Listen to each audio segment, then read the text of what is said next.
Okay, so you decided that you want to get married. Well, who do you choose? In this section, we're going to ask the question, how do you figure out who to marry?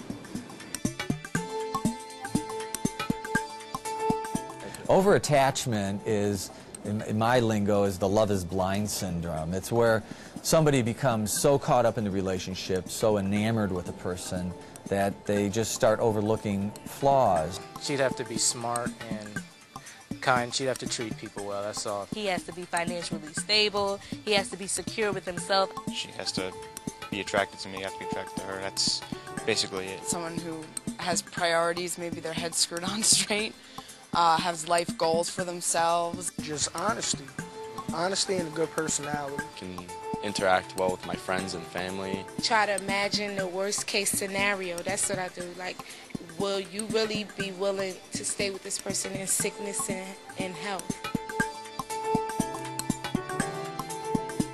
They become too trusting, or they become too needy, you know, or they're so insecure that as soon as they get in a relationship, they're all about the relationship. We've all known guys and girls that have been like this, that you almost just feel brokenhearted for them when you see it happening from the outside. But this love is blind can be improved on if they just maintain a slow pace, and they build kind of a friendship first, you might say. Don't go too far in trusting someone. Don't go too far in looking to meet every need, you know. Don't give up all your friends and talk only to the boyfriend or only to the girlfriend, you know. Keep well-rounded and keep a slow pace, because not only will you have a safer relationship, you won't get hurt as deeply if things don't go well, but your insight will be much more keen. I have an acronym called FACES, and it stands for F is family background. And that's probably the first thing to really get to know is, how does this person's family background affect who they are, and what do I know about it? You know, as you get to know somebody, get to know their family.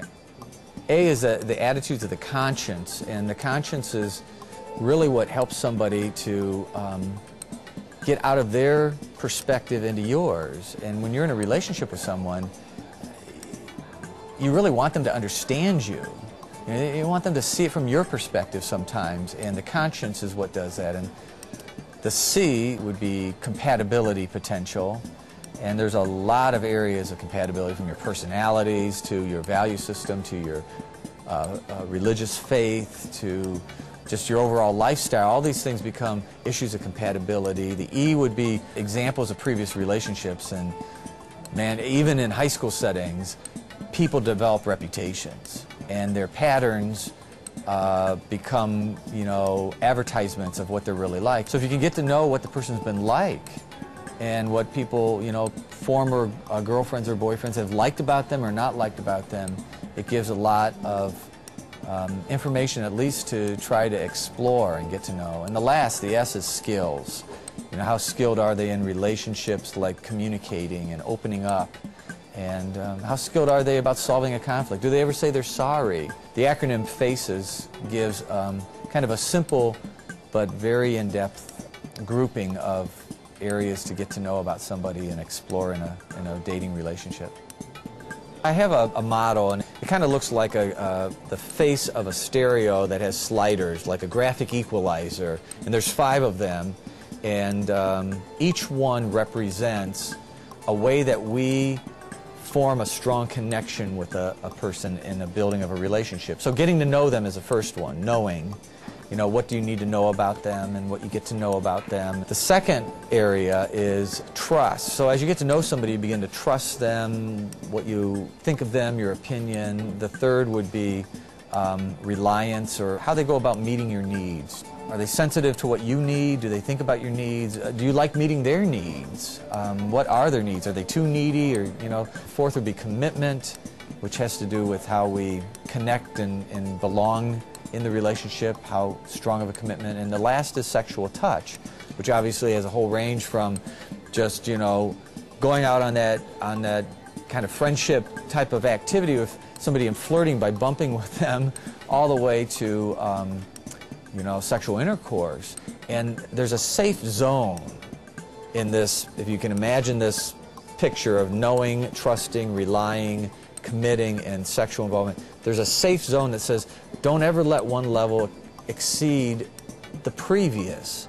So don't go farther in your sexual touch than your commitment, and don't get more committed to that person than you are looking to them to meet your needs, and don't go farther in that kind of reliance than your trust, and don't go farther in trusting them than you really know them. What do you need to get to know? Well, look at their other relationships, look at the faces that we've talked about, look at their family background. These things will help you to build a more safe relationship and, you know, really protect your heart, so that, you know, if we have too many relationships where we get attached and it breaks, it begins to make us, you know, a little more reluctant to make those attachments. And you got to protect yourself so that you can form strong bonds with a person that really deserves it.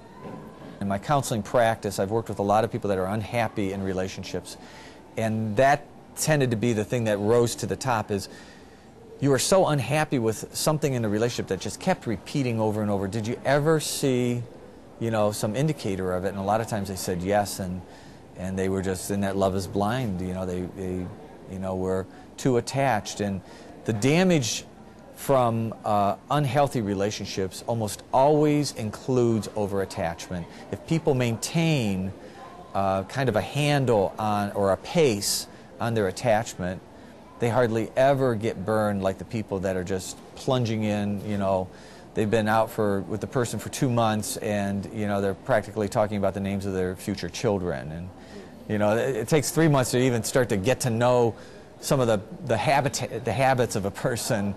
You know, but you see people that just go in such accelerated attachments. Those are the ones that are at high risk. And when they get damaged, they become cynical, and, you know, unfortunately sometimes they don't learn their lesson, and they become cynical and withdrawn, and then all of a sudden they get into another relationship and they go twice as fast. So it's really important to learn these things and to know how to maintain a pace in a growing relationship. Over-attachment means attaching too quickly to someone you don't really know, especially during the love is blind period, which leads to disappointment and getting hurt.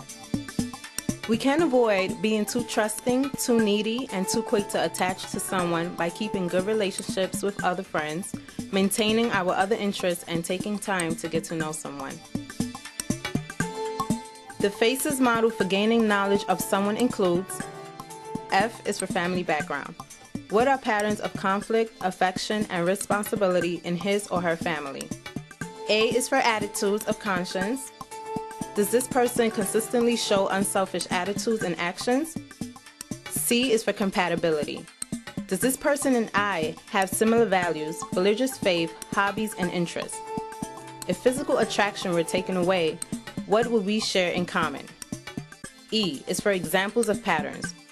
What is his or her past reputation? What do past boyfriends or girlfriends like and not like about this person? S is for skills. Does this person show good skills of communication and of resolving conflict? The relationship attachment model, RAM, includes 5 elements. First is knowledge, which includes the FACES model.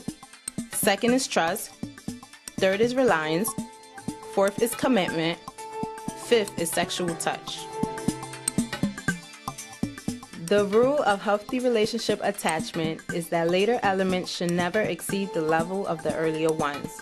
For instance, one's level of commitment to someone should not be more than one's knowledge about, trust with, and ability to rely upon that person. The level of sexual intimacy or touch should not exceed the levels of knowledge, trust, reliance, and commitment. To avoid over-attachment and to develop healthy relationships that will last, take time to get to know someone. Don't be in a rush.